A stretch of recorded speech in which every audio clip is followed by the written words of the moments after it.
Ito ang Radyo Natin FM na bumabati sa inyo ng isang mapagpalang Pasko at mapayapa at masaganang bagong taon.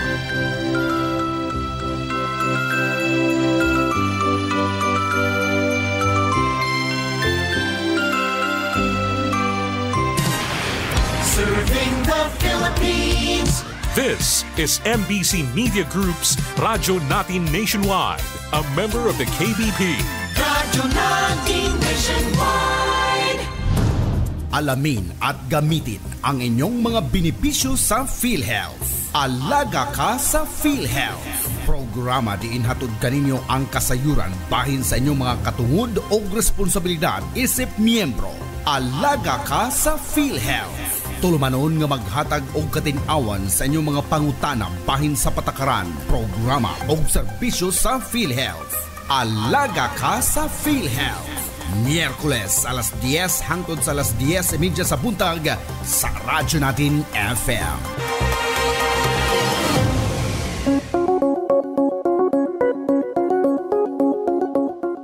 Good morning sa tanan nagpaminaw sa Radyo Natin FM. Live kita karon diri sa Barangay Villa, Asuncion, Barangay Bliss, Kalumpang, Naval, Biliran nga nagselebrar sa ilang fiesta last December 18, 2024. And welcome to the program Alagang PhilHealth sa Biliran. Today is December 20, 2024. Adlaw nga Biyernes, yes, nanapod may Biyernes kaya naigiapas ang PhilHealth, no? Hapit na mag-end ang program. Napatay 4 more episode. And of course, kauban nato ang PhilHealth Accounts Management Officer of PhilHealth Naval, Madam Michelle Silvia. Good morning, ma'am. So, good morning, DJ Abona. Good morning sa atong mga listeners sa Alagang PhilHealth sa Biliran ug sa Radyo Natin FM. Okay. So, among feature for today's program is ang Ears, Nose, and Throat Consciousness Week. Again, disclaimer, no? The views and opinions expressed by the hosts and the guests do not reflect those of the company as well as the management. And makita mi ninyo live sa among Facebook page sa Radyo Natin. I-search lang ninyo ang 103.9 Radyo Natin FM and PhilHealth website www.philhealth.gov.ph and a Facebook page sa PhilHealth Region 8 does Eastern Visayas. And sa may mga inquiry diha sa PhilHealth, no nga taas-taas gyud lang pangutana, pwede ka mo mag-email sa phillinknaval@gmail.com and ang PhilHealth Naval ana ang mahimutan sa Bernardes 2 Atipolo Naval Biliran. And unya kung naamoy mga pangutana, pwede mo manawag sa among hotline number 053-500-8003. And before we proceed sa among pinaka main topic, no, atong paminawon og tan-awon sa live ang usa ka commercial break gikan sa PhilHealth.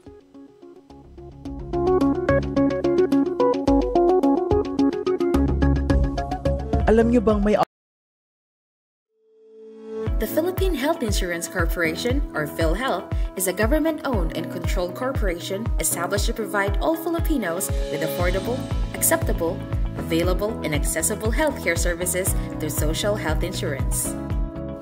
Through the years, PhilHealth has endeavored to develop. Alam niyo bang may outpatient benefits kayo sa PhilHealth? Sagot ng PhilHealth ang iba't ibang benepisyong medikal na maaaring makamtan ng isang PhilHealth member at ng kanyang legal dependents. Ang PhilHealth Outpatient Benefits ay benepisyo para sa mga piling serbisyo na hindi na nangangailangan ng pag-admit sa ospital. Ang mga benepisyo ay babayaran ng PhilHealth sa pamamagitan ng case rate kung saan ang bawat karamdaman o operasyon ay may nakatalagang halaga. Narito ang ilang halimbawa para sa outpatient benefits. Day surgeries and treatment procedure na isinasagawa sa isang PhilHealth accredited na pasilidad na hindi nangangailangan ng pagpapakonfine o admit ng 24 oras o higit pa. Medical procedure tulad ng cataract extraction o pagtanggal ng katarata, 16,000 pesos kada mata. Radiation Treatment Delivery o Radiotherapy gamit ang Cobalt. 2,000 pesos kada session at 3,000 pesos kada session naman kung gamit ang Linear Accelerator. Outpatient Blood Transfusion, 3,640 pesos sa level 1 to 3 na hospital. O Ambulatory Surgical Clinics at 2,548 pesos naman sa primary care facilities. Hemodialysis at Peritoneal Dialysis, 2,600 pesos kada session. Narito pa ang ibang outpatient benefits na maaaring makamtan ng isang PhilHealth member. Bisitahin ang www.philhealth.gov.ph para sa karagdagang impormasyon ukol sa mga ito. Paano magagamit ang mga benepisyo na ito? Sa ilalim ng Universal Healthcare o UHC, ginagarantiyan na lahat ng Filipino ay agarang makagagamit ng mga benepisyong pangkalusugan mula sa PhilHealth o tinatawag na immediate eligibility.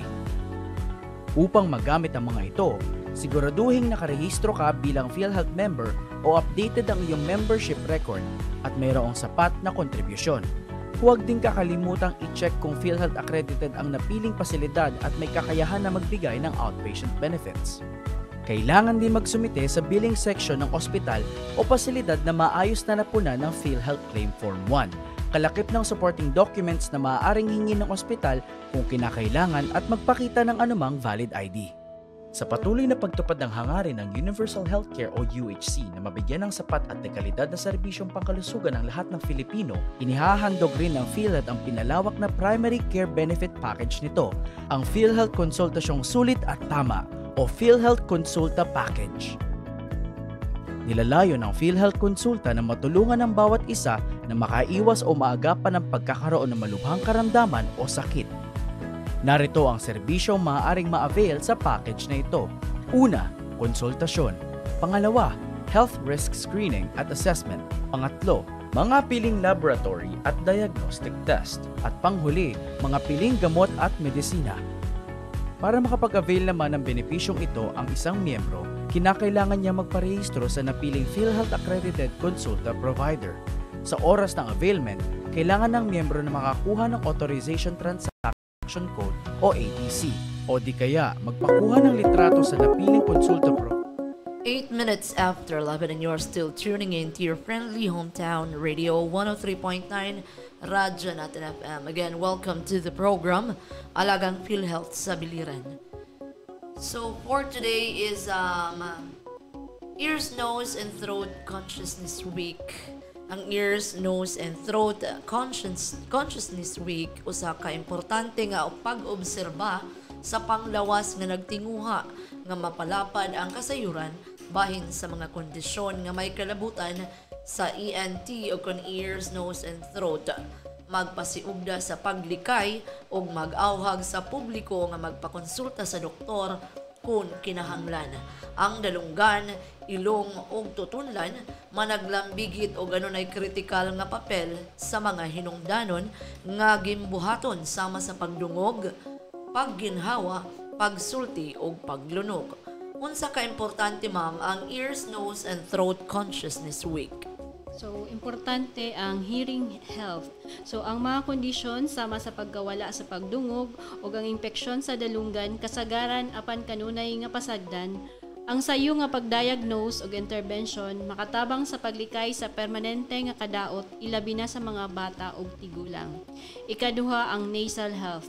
So, ang ilong naglimpyo sa hangin, nagtabang sa pagpanimaho o importante alang sa respiratory health. So ang mga allergy, sinusitis o nasal polyps kanunay nga problema nga makaapekto pag-ayos sa inadlaw nga mga kalihukan. So ikatulo ang throat health. So ang tutunlan importante sa komunikasyon o pagkaon. So ang mga kondisyon sama sa tonsillitis, pharyngitis o ang mga voice disorder makasamok sa inadlaw nga mga kalihukan ug magkinahanglan dayon nga pag-atiman sa medisina. Ang ikaapat ang interconnected issues. So ang mga sakit sa ENT or ears, nose, and throat kanunay magdala sa komplikasyon sa ubang parte sa lawas, sama sa infeksyon sa respiratory, problema sa balanse o sleep apnea. So ang holistiko nga pagdumala, importante aron malikayan ang mga dagkong epekto sa kinatibuk-ang panglawas. Okay, ang nasal health karon ang naa karon ma'am is trending gani ang sipon, naa ang ubo. Kung naabi tay sipon is naapod tay hearing loss, no? Mabungol jud ta di yun ta kabati og nay manghatag og ayuda. Oy. Speaking of ayuda, nanghatag na si Mayor sa amo sa food packs. Yes, thank you kaayo Mayor. And mobalik ta unsa ang role sa PhilHealth ma'am sa ENT? So ang papel sa PhilHealth sa ENT Health. So ang PhilHealth adunay dakong papel sa pagsiguro nga ang ENT Health mahimong ma-access ug makaabot sa mga Pilipino. So naghatag ang ahensya og daghang mga benepisyo og packages nga naglangkob sa mga kondisyon sa ENT. So primero ang mga benepisyo sa pagpahospital. So naatay inpatient benefits. So ang pagpahospital alang sa mga kondisyon sa ENT sama sa chronic sinusitis, tonsillitis o infeksyon sa dalunggan nalakip sa mga inpatient benefits sa PhilHealth. So lakip niini ang mga kwarto og pagkaon, tambal, diagnostic exams o professional fees. So ikaduha ang surgical packages.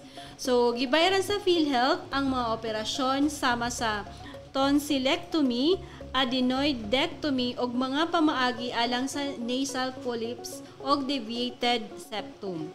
So ang Z-Benefit Package naghatag og dugang suporta alang sa komplikadong kaso sama sa cochlear implants para sa grabe nga pagkawala sa pagdungog. So ikatulo ang primary care benefits. So ang primary care program sa PhilHealth naghatag og access alang sa konsultasyon ug sayo nga screening alang sa mga issue sa ENT sa accredited na mga pasilidad. Unsa ang mga benepisyo na ma-avail sa PhilHealth ma'am related aning ENT? So naatay mga inpatient benefit na mga avail sa mga hospital like tonsillectomy and adenoidectomy. So ang package niya is total package is 23,400. So ma-avail ni siya sa level 1, 2 and 3 hospitals o sa mga ambulatory surgical clinics na accredited sa PhilHealth. So naapod tay excision, nasal polyps, extensive. So ang package niya is 12,610. Naapod tay excision, nasal polyp na simple. Ang package niya is 10,426. So ma-avail ni siya sa mga accredited na hospitals diri sa Region 8 ug sa entire Philippines na mga accredited sa PhilHealth na mga hospitals. So para sa mga complete na list sa mga accredited hospitals, pwede ta mo visit sa PhilHealth website na www.philhealth.gov.ph. Okay, so mao kadto atong ihatag na pod sa another commercial break gikan gihapon sa PhilHealth og mabalik kami og diha lamang kamo.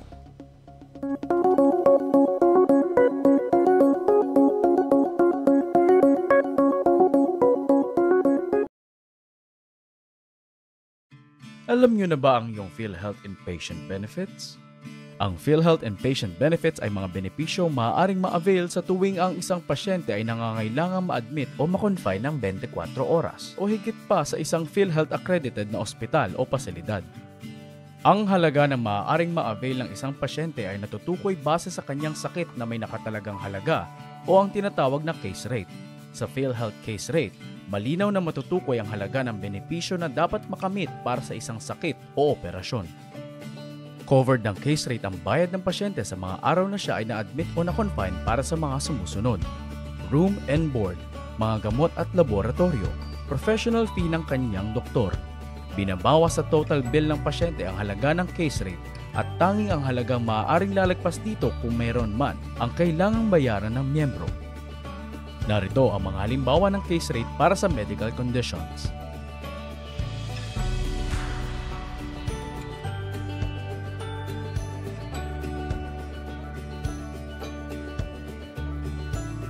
Para sa case rate ng medical conditions, 70% ng halaga ng case rate ay napupunta sa bayad sa pasilidad at 30% naman para sa professional fee. Narito naman ang mga halimbawa ng case rate para sa surgical procedures.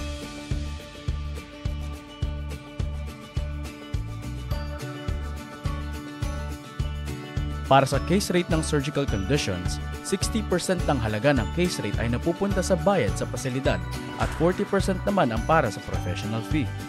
Ang kumpletong listahan ng case rates ay makikita sa www.philhealth.gov.ph. Paano ba ibinabawas ang case rate sa total bill ng isang pasyente?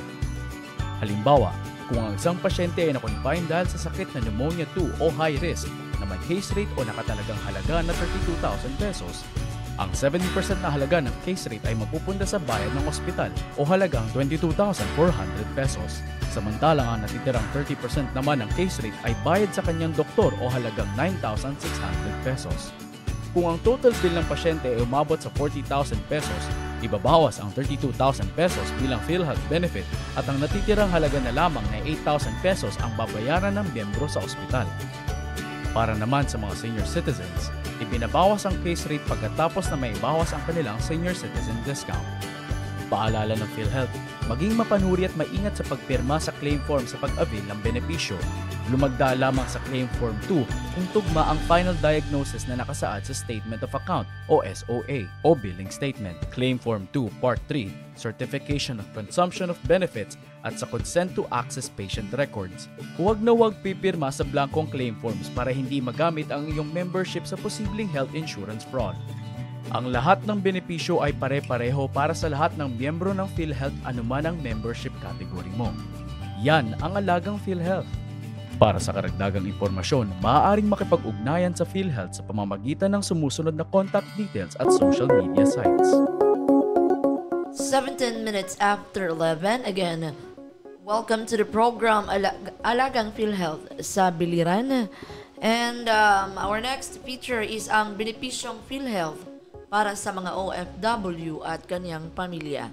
Ang overseas Filipino worker, ang usa ka Pilipino nga mubuhat, nagabuhat o nibuhat og bayad nga kalihukan sa usa ka nasod diin siya dili usa ka imigrante, lungsuranon o permanente nga residente o wala maghulat sa naturalisasyon, pag-ila o pagsulod bisan sa yuta o sa dagat nga basihan, gawas lang kung ang usa ka Pilipino anaa sa usa ka programa nga giila sa gobyerno alang sa pagbinayluay sa bisita alang sa kultural o edukasyonal nga katuyuan.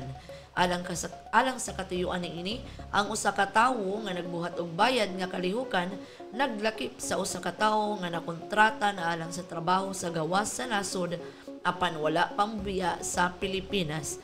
Bisan unsa pa ang status ug naglakip kini sa overseas contract workers. Kinsa man ma'am ang under sa OFWs sa PhilHealth? So, ang mga Pilipino sa gawas, naglakip sa mga sumusunod o apan dili ni siya limited ani na. So, first, ang mga OFW na naa sa yuta or gitawag na mga land-based OFWs. Second, ang mga marinero o uban pang nagtrabaho sa dagat or ang mga seafarers and other sea-based workers. So, mga Pilipino nga adunay dual citizenship under sa Republic Act 9225 or gitawag na Filipinos with dual citizenship. So, mga Pilipino nga nagpuyo sa gawas or Filipinos living abroad. Mga Pilipino nga naa sa kalisod or overseas Filipinos in distress. Ug ang ikaunom, ubang pang mga Pilipino sa gawas nga wala gilista sa uban or other overseas Filipinos not previously classified elsewhere. Pila man ma'am ang contribution under the Universal Healthcare Law for calendar year 2024 to 2025? So, karong 2024 to 2025, ang rate sa premium contribution is 5%. So, for 10,000 and below na income, ang ilang rate of contribution is 500. For 10,000 to 999.99, so ang ilang contribution is 500 to 5,000. And then for 100,000 and above, ang ilang contribution is 5,000. So para sa mga bag-o na registered na self-earning individual, importante na ma-indicate sa ilang gi-fill outan na PMRF or PhilHealth Member Registration Form. So kailangan ma-indicate ang monthly income. So ang pag-declare sa monthly income, i-assess na automatically gideclare nila ang ilang maximum income ceiling na 100,000. So per section 10.1 of the implementing rules and regulations of the Republic Act 11223 or the Universal Healthcare Act. So kinsa ang mga qualified dependents sa usa ka OFW po?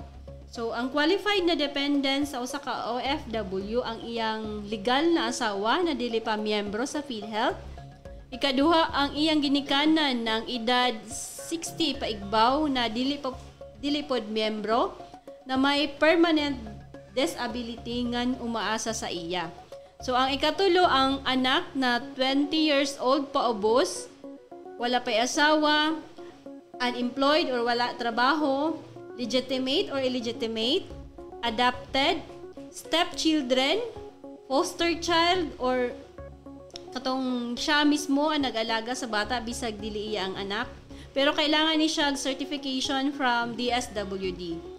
So, pwede pod ang anak na 21 paigbaw ang edad na may congenital or acquired disability. Okay, unsa man ang mga benepisyo na ma-avail sa usa ka OFW po sa PhilHealth? So, same gihapon sa other members sa PhilHealth, maka-avail ang OFW og inpatient benefits, outpatient benefits, primary care benefit or ang PhilHealth konsulta, Sustainable Development Goals related benefits and Z benefits. So mao ni siya ang ma-example sa mga inpatient benefits. So na ay 10,000 plus na benefit packages for inpatient. So example sa mga medical conditions na pwede ma-avail sa PhilHealth ang dengue fever, pneumonia, hypertension, stroke, acute gastroenteritis, asthma o typhoid fever. So example na siya sa mga medical conditions. And then for surgical procedures na ay cesarean section, appendectomy, hysterectomy, thyroidectomy, and mastectomy. So napoy 110% na increase sa package for hemorrhagic stroke from 38,000 naging 80,000. So naapod 170% na increase for ischemic stroke from 28,000 naging 76,000 ang package sa PhilHealth. For high-risk pneumonia, from 32,000 naging 90,100. So na ay 182% na increase sa benefit package. So for outpatient benefits naman, meaning dili ni siya nagkinahanglan og confinement. So example ang hemodialysis, cataract extraction, radiation treatment, outpatient blood transfusion. So example, may dapod sa outpatient benefit, naapod ang outpatient mental health package. So, ang package niya for general mental health services, 9,000. For specialty mental health services, ang package is 16,000. So, for PCB or primary care benefit na ang PhilHealth konsulta, so ma-avail ani ang consultation, screening and assessment, laboratory and diagnostic test. So, naay 15 ka laboratory test na ma-avail sa konsulta ug naapod ang mga medisina na ma-avail sa konsulta.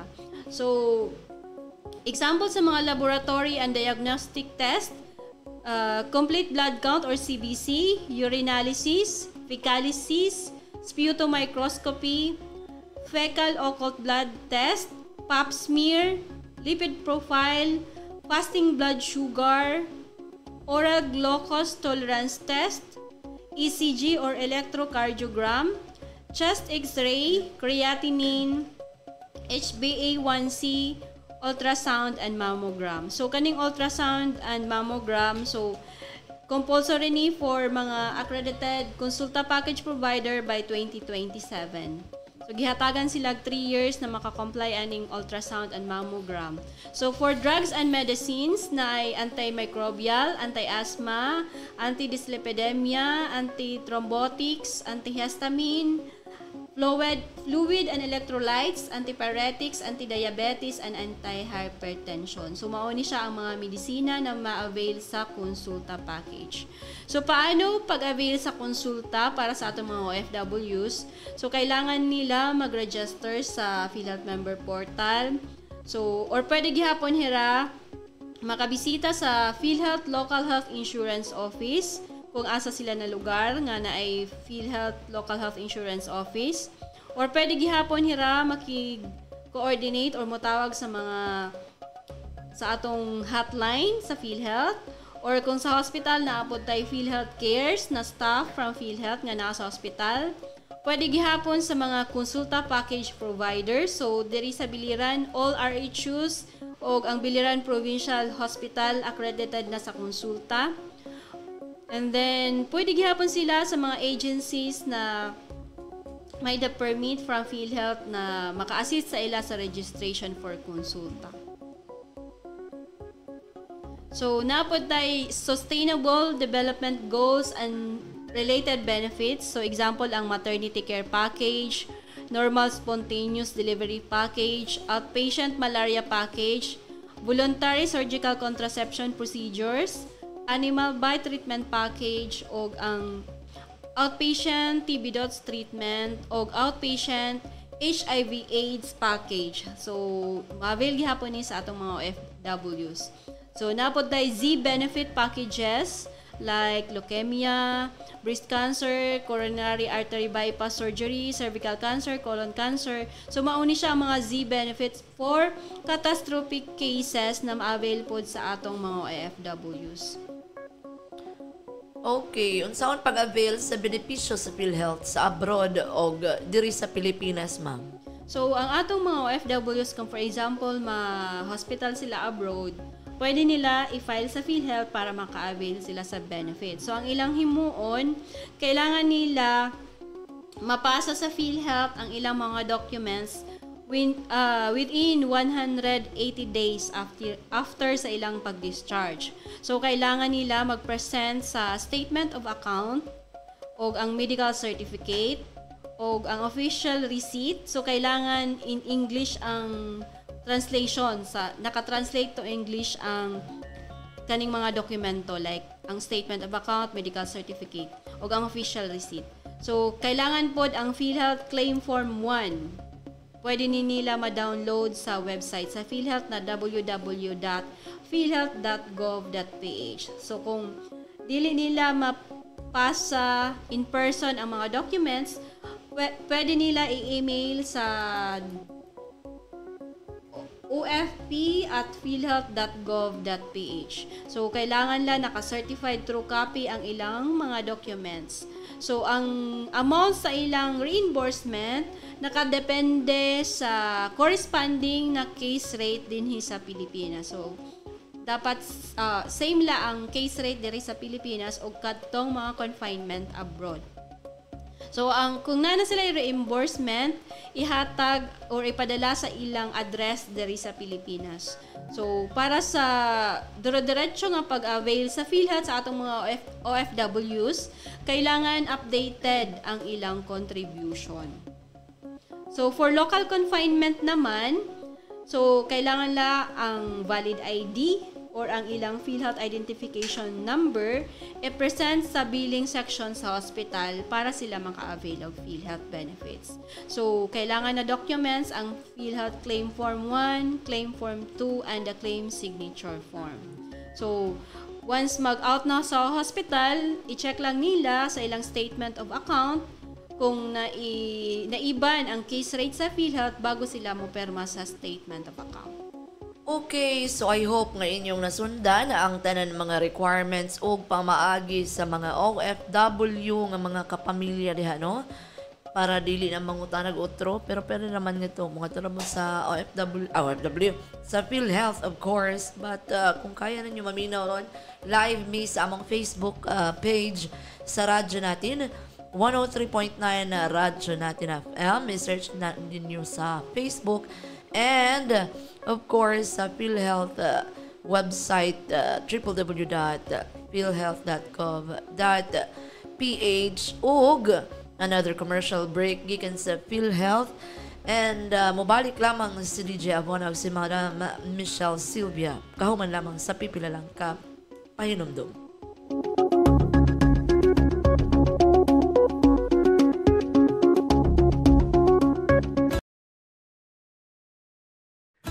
Alam niyo ba na may PhilHealth benefits para sa malulubang sakit at kondisyon na nangangailangan ng mahal o matagalang paggagamot?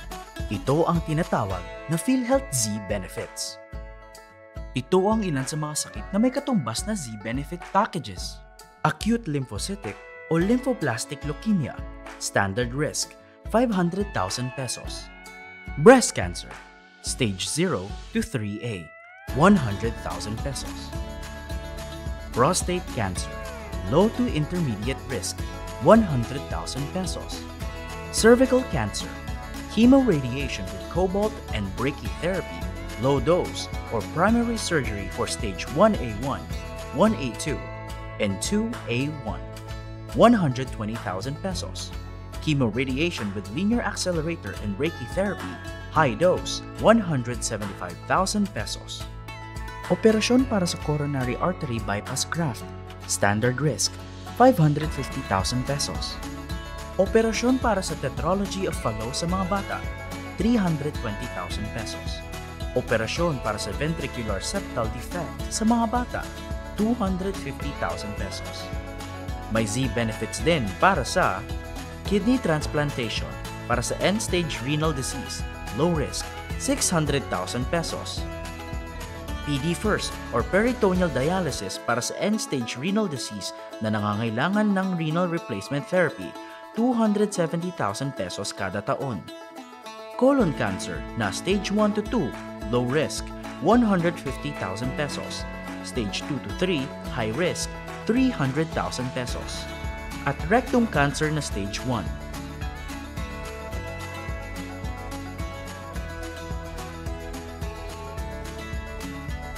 At rectum cancer na stage 2 to 3.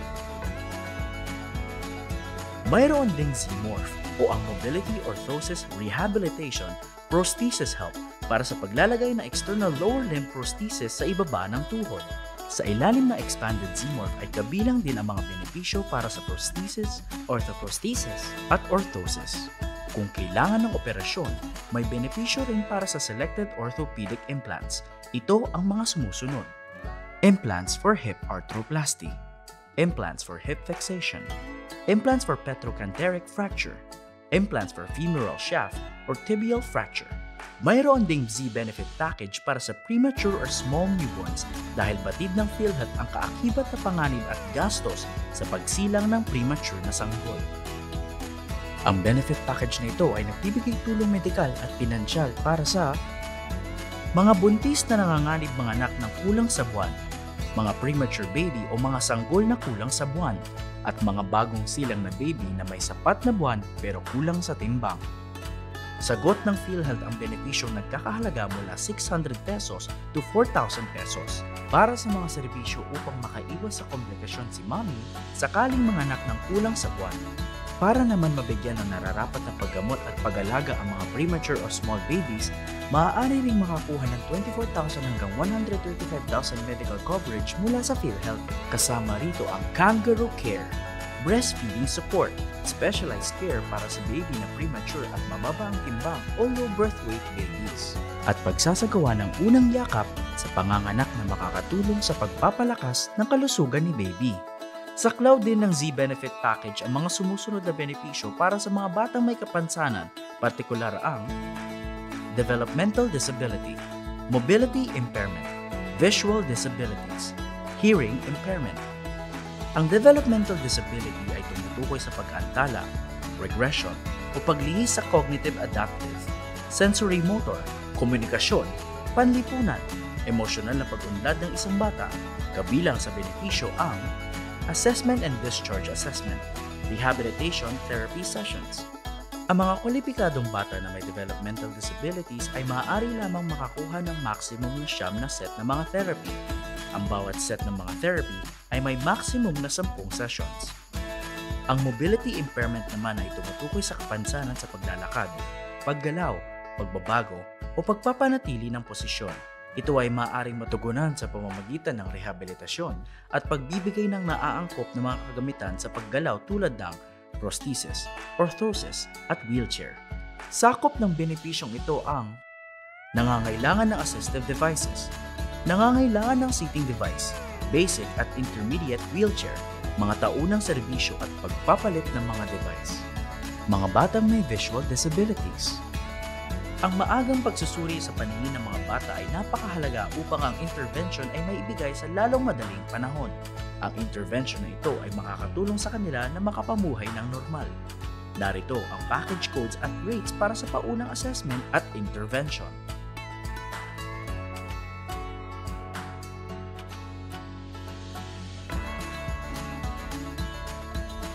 Mga batang may hearing impairment. Ang napapanahong detection sa kapansanan sa pandinig ay napakahalaga sa mga bata dahil sa maaaring maging epekto nito sa kanilang interaksyon at komunikasyon sa iba. Ang pag-aantala sa kakayahang magsalita ng isang bata ay maaaring mangyari kapag ang kapansanan ay hindi agad natugunan. Kaya naman may Z-benefits din para rito. Sa ilalim ng package na ito, may pagsusuri at pagbibigay ng hearing aid para sa mga bata na 0 hanggang 3 years old at mga batang 3 to 6 years old. Narito ang mga saklaw ng package na ito.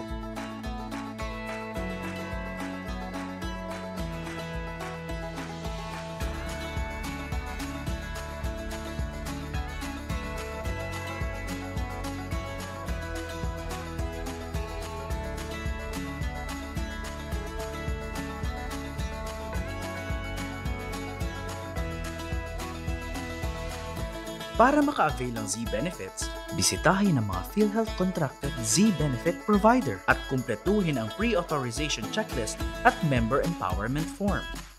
Ang PhilHealth ay tapat sa pangako nitong pangangalaga sa kalusugan at kapakanan ng bawat Filipino sa pakikipagtulungan sa mga healthcare providers sa buong bansa. Yan ang inyong PhilHealth benefits. Yan ang Alagang PhilHealth. Para sa karagdagang impormasyon, maaaring makipag-ugnayan sa pamamagitan ng mga sumusunod na contact details at social media sites. Time check, it is now 38 minutes after 11. Sa may mga pangutana diha, no? Pwede ra mo manawag diri sa amo sa 500-8003 and via live streaming namo pwede mo mga comment sa 103.9 Radyo Natin FM, and of course atong tagaan ato'y hatag ang higayon sa atong PhilHealth Management Officer si Madam Michelle Sylvia para sa updates and reminders sa PhilHealth. So for updates, no, so ako i-mention lagi hapon ang mga benefit packages sa PhilHealth para maging well-informed ang aton mga members. So, natay increase sa coverage sa dialysis from 90 session, naging 156 session na siya kada tuig. So, ngan may daghihapon increase ang amount of coverage from 4,000, naging 6,350 per session na siya. And then, karon nag-start po last February 14, 2024 ang 30% increase sa mga case rate packages nga nagkinahanglan og admission. So example, ang dengue from 10,000 naging 13,000 na siya. Ang pneumonia moderate risk from 15,000 naging 19,500. Essential hypertension from 9,000 naging 11,700. Cesarean section from 19,000 to 24,700. Appendectomy from 24,000 to 31,200. So, napoy mga Z-benefit packages para sa mga catastrophic cases. So, ang breast cancer from 100,000 to 1.4 million, yan ang 2024 ang iyang benefit package. Prostate cancer, 100,000. Colon cancer from 150,000 for stage 1 to stage 2 low risk. And then 300,000 for stage 2 high risk to stage 3. And then acute lymphocytic or lymphoblastic leukemia, 500,000.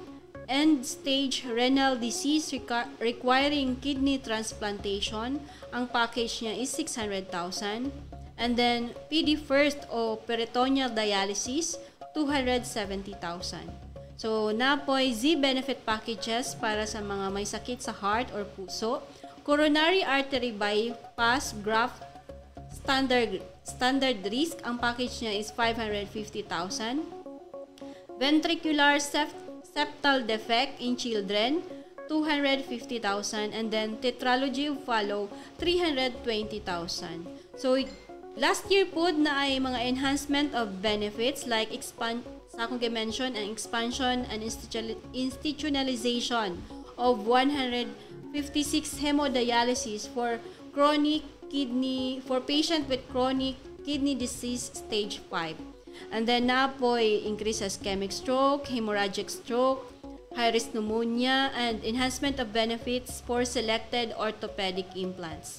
Napoy enhancement of benefit package for colon cancer and rectal cancer, ug naapod ang outpatient mental health benefit package. So karong tuig napoy enhancement sa severe acute malnutrition package, and then rationalization of most burdensome diseases or katong mga bugat na sakit like dengue, hemorrhagic fever, and then chemotherapy for lung, liver, ovarian, and prostate cancer, and then bronchial asthma and bacterial sepsis for newborn. So napo enhancement of benefit for post-kidney transplant, breast cancer, prostate cancer, cervical cancer, open heart surgery, and surgery for children. So, mao to siya ang mga benefit packages sa PhilHealth nag-enhance last year 2023 and karon na tuig 2024. So, para naman naton masabtan ang mga case rate, so pwede kita mag-install sa PhilHealth ACR app sa atong mga cellphone. So, through this app, masabtan nato kung pila ang amount sa medical and surgical cases. So, i-download lang ni siya nato for Google Play or Play Store, i-search lang ang PhilHealth ACR. And then, sa App Store naman, i-search ang case rate for iOS phone users. So, another is ang hotline number sa PhilHealth nationwide, 02-8662-2588. So, available ni siya 24/7 including weekends and holidays. So, napod ang mobile hotlines 0998-857-2957, 0968-865-4670, 0917-127-5987, and then 0917-110-9812. So, pwede mag-request o callback gamit kanisya na mga mobile hotline. So, pwede gihapon sa PhilHealth website na ang icon na click to call. So, mo-answer ani ang mga third-party agent or a PhilHealth employee. Para naman sa atong mga members, pwede sila or mag-download or mag-register sa PHIC member portal. So, through this application or portal, ang usa ka member maka-view and print na sa member data record, ma-view pod ang premium contribution, o pwede pod sa mga self-paying members, pwede na sila makabayad online. And then, para naman sa mga printing of MDR and PhilHealth ID, so dire kita pwede makig-transact sa mga online fixtures. So, dire po allowed and PhilHealth ang mga online fixtures. So, kailangan personal ang pangayo og PhilHealth ID og MDR. So, kung dili personal ang magkuha, kailangan og authorization letter from the member. So, kung for example naman na wala ang PhilHealth ID, kailangan og affidavit of loss bago makakuha og bag-o na ID. So, para naman sa PhilHealth payment, pwede na makabayad gamit ang GCash. So, using the GCash app, makabayad na ang usa ka member. So, ang buhaton, mungadto lang sa app, and then click bills, and then select government sa categories, and then pangitaong ang PhilHealth sa list of billers, and then i-input ang pertinent data. So, i-review and then pwede na makabayad sa premium contribution. So, reminder naman sa atong mga employers, karon December 20 na ta. So, para sa mga employers na ay pen na 0 to 4, so dapat makabayad from 11 to 15th day of the month following the applicable period. So, for employers na naay pen na 5 to 9, so every 16th to 20th day of the month following the applicable period. So karon December 20, deadline ni siya sa mga payment for the month of November nga naay na mga employers na naay pen na 5 to 9. So December 20 ang due date. So para naman sa atong mga self-paying members, so, pwede makabayad monthly, quarterly, semi-annually, or annually. So, di ba, taas-taas kaayo ang information na atong nakuha. So, I hope na inyong nasundan, no, tanan-tanan nga gihatag na detalye ni Madam Michelle Sylvia. And another commercial break, taon na ta mag-proceed sa among mga questions, common questions na nakuha sa PhilHealth. O diya lang mo, o mabalik kami after a few breaks.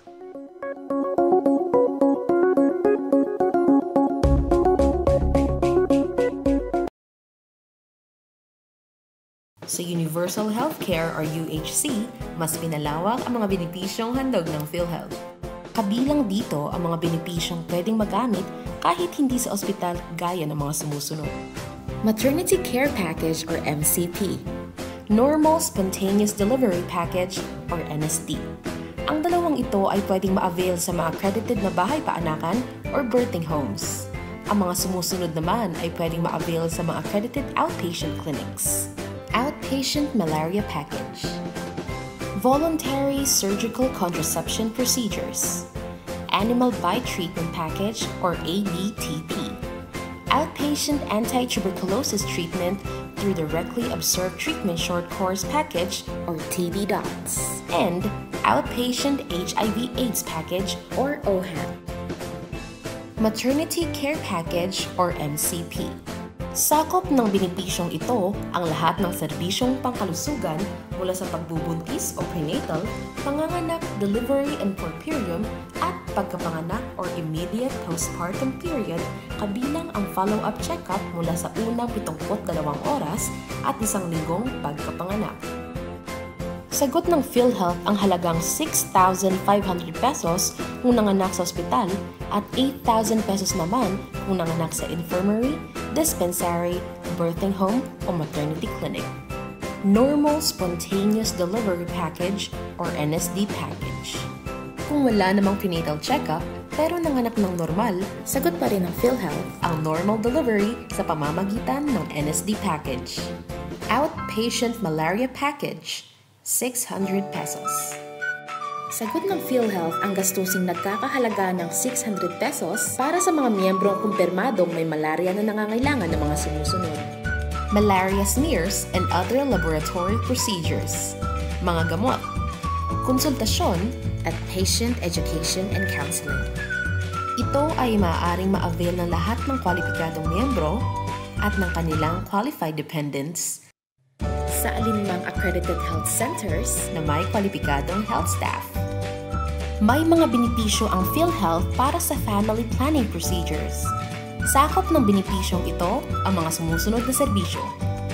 Vasectomy, including no scalpel vasectomy or NSV. Ligation or transection of fallopian tubes. Abdominal or vaginal approach. IUD insertion at subdermal implant insertion. Ang tubal ligation ay maaring ma-avail sa lahat ng accredited hospitals, primary, secondary, at tertiary, at ambulatory surgical clinics or ASC. Samantalang ang IUD insertion at subdermal implant ay pwede ring ma-avail sa mga bahay paanakan or birthing homes at accredited family planning clinics. Ang vasectomy ay pwede ring ma-avail sa mga family planning clinics. Covered ng voluntary surgical contraception procedure ang bayad sa healthcare facility at physician fee. Animal Bite Treatment Package or ABTP. 3,000 pesos. Dahil walang Filipino ang dapat namatay sa rabies, sagot ng PhilHealth ang bayad para sa mga sumusunod. Post-exposure prophylaxis, rabies vaccine, rabies immunoglobulins, tetanus toxoid at anti-tetanus serum, paglilinis at pangangalaga sa sugat, antibiotics at supplies. Kagat ng aso at iba pang hayop nangangailangan ng bakuna at immunoglobulin laban sa rabies. Category 2, exposure sa ulo at leeg. At Category 3, exposure tulad ng kagat ng malalim na sugat o gasgas at pagkaka-expose sa taong may rabies. Para maka-avail ng benepisyo, magsadya sa pinakamalapit na PhilHealth Accredited Animal Bite Treatment Center sa inyong lugar. PhilHealth Outpatient Anti-Tuberculosis Treatment through Directly Observed Treatment Short Course TB Dots Benefit Package, 4,000 pesos. Ito ay para sa lahat ng PhilHealth members at kanilang mga qualified dependents na may sakit na tuberculosis at ginagamot ng first-line anti-TB drugs. Ang mga serbisyong kasama sa package ayon sa Directly Observed Treatment Short Course per DOT Strategy ay ang konsultasyon, diagnostic exams, health education at counseling, at mga gamot.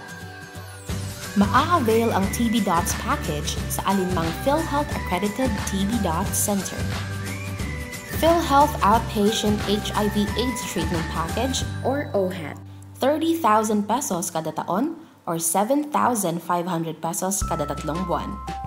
Ito ay benepisyo para sa may human immunodeficiency virus or HIV infection or acquired immune deficiency syndrome or AIDS nangangailangan ng antiretroviral treatment or ART base sa guidelines ng Department of Health or DOH.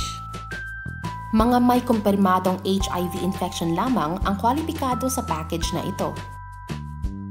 Kalakip ng benepisyong ito ang mga gamot, laboratory examinations tulad ng Cluster of Differentiation 4 or CD4 Level Determination Test, viral load kung kinakailangan, at test para sa monitoring ng antiretroviral or AVR drugs toxicity, professional fee o bayad sa doktor.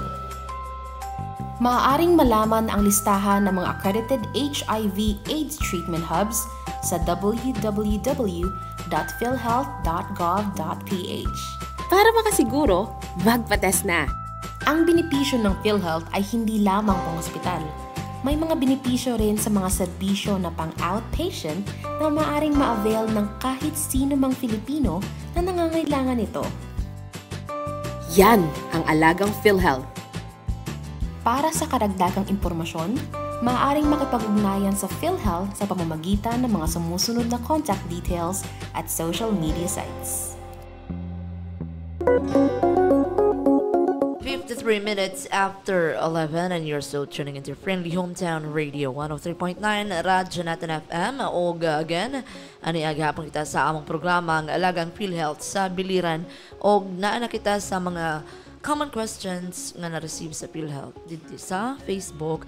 First question is, pwede ba dili mag-deduct ang PhilHealth contribution sa among employer? So, ang nag-question ani ang usa ka member nga, pwede ba daw dili siya magpa-deduct? Actually, ako po, ma'am. Opo, og dili PhilHealth contribution. So, as a member na under sa direct contributors na category sa PhilHealth, meaning katong mga employed sa government and private. So, under the law, the government and private employers are compulsory members of the National Health Insurance Program. So, kailangan na ay updated na contribution. So, compulsory and mandatory na ay PhilHealth contribution under the law. Okay, di ba? Pero at least maka-benepisyo maghihapon mo. Kaya di na mo problema if ever na simba ko lang po na maka-ada problema sa inyong mga anak or sa imong self gihapon. And then another question is, by 2025, padayon ba na maka-avail ang mga pasyente sa hospital? So, speaking of availment, so na may client gahapon sa opisina, nag-ingon siya sa ako, ma'am, next year, mingaw na ko nun yung inyong opisina. So, natingala ko, nga nung magmingaw man, wala ko kuwan ba? ingon niya kay wala naman mo budget. So kani siya nga wala may budget. So ang gimin ani ang katong zero budget lang para sa subsidy para sa mga indirect contributors. Meaning, subsidy sa PhilHealth para sa premium contribution sa mga indigent members, 4Ps and PWDs, including solo parent. So, mauna siya gitanggal nga giingon na zero budget. Kasi so, mauna siya free sa gobyerno, ang gobyerno ang nagbayad para sa ila. Opo. So, ang subsidy para nila, klaro maoy gitanggal para sa katong budget para next year. So, kita as PhilHealth members, same lagi hapon ang atong mga benefits na ma-avail. So, maka-avail lagi hapon kita sa mga inpatient benefits, outpatient benefits like the konsulta and other benefit packages for outpatient, and then katong akong gi-mention ganiha na mga Z benefit for catastrophic cases, and then katong mga SDG benefits. So padayon lagi hapon naton ni siya na ma-avail. So ang operation sa PhilHealth same lang gihapon, walay mabago. So PhilHealth will continue to pay sa health benefits para sa mga members. So may da mga new and enhanced benefits packages ang PhilHealth para sa atong mga members. Okay, so klaro kaayo no. Dili ingon nga walay budget jud ang PhilHealth kasi unsay gamit sa mga members nga naggamit nagbinayad monthly ba na ma'am no? Oo, monthly. Especially dagko kayo og di man ingon dagko kay pero kanang ang bayad bagikan sa mga members naamang gihapon na sa inyo ang budget ma'am no. So dili siya maingon nga zero budget. Fake news na siya jay. Char, bitaw oy. So, ang gitanggal is mga katong ang gobyerno ang nagbayad para sa ilaha ma'am no. So, mabalik ra maghapon na puhon ug okay na ang kuan Pilipinas. Uy, Pilipinas. Okay, so diya lang ang among programa kutob 57 minutes. We have 3 minutes left. Nakay pasalamatan ma'am or unsa man? So daghang salamat sa mga nagpaminaw sa alagang PhilHealth sa Biliran. So naanata sa episode 9. So next week by Monday naata sa episode 10. Hopefully napatay upat for more episode. Kung madala pa sa kuan schedule, and then Merry Christmas, advance Merry Christmas sa atong tanan. Yes, thank you kaayo PhilHealth, and of course Madam Michelle, and thank you Mayor Gretchen Espina din sa mga food packs sa Barangay Antipolo, and I would like to thank you po kay Kapitan Ed Gaviola for the 1,000 cash prize di siya prize gift para sa amo ka nanaygon nagimi mga baga nagnaw may charot di bitaw ay nanaygon mi kay parang lingaw po mi. Char. Thank you so much, Kapitan Ed Gaviola. Thank you sa among operator na gwapa kaayo diri, very active, and si Michelle Aguilos, and this is DJ Avona saying thank you kaayo, and God bless, and advance Merry Christmas and a Happy New Year.